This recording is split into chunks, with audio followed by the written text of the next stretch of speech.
African Grey guys, bibilhin ko yan. Magtanong mo muna ako guys kung anong presiso yung pagdala dyan sa Pilipinas, yung passport saka yung medical, pwede ba ito madala sa Pilipinas? Magtanong muna ako guys bago ko ito bilhin. Mura lang guys, mura lang. African Grey Parrot, ito yung pinaka matalino sa lahat guys, yung marunong magsalita. African Grey Parrot, mura lang dito guys, kaya ngayong sahod bilhin ko to.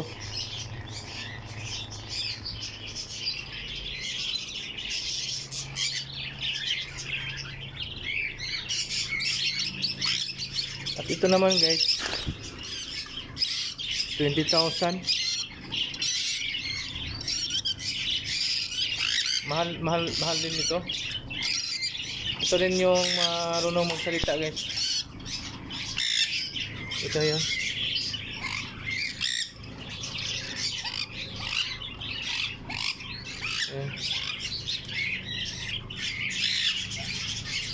So medyo mura-mura ito yung mahal guys.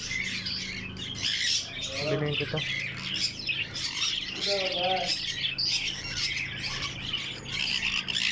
Ang bilhin ko muna ito guys. Ito lang muna para may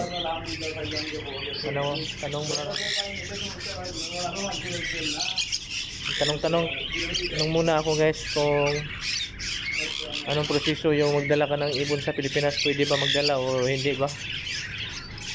Kaya kung pwede tayo magdala, bibilhin ko to guys.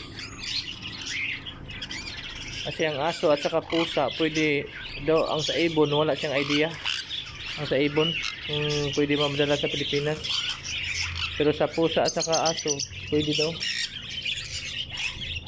Passport lang at saka medical certificate.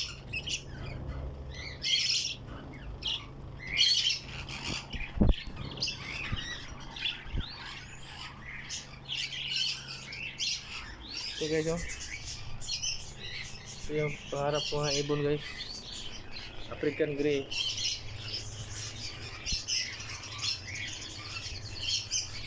Kaya nabibilhin ko yung dalawa. Nagtatanong muna ako kung anong gagawin kung dadalhin ito sa Pilipinas. Pwede ba ito dalhin or hindi ba pwede? Kasi pag hindi madala sa Pilipinas guys, sayang din yung pera mo eh. Kaya magtanong muna ako kung pwede ba madala ito sa Pilipinas.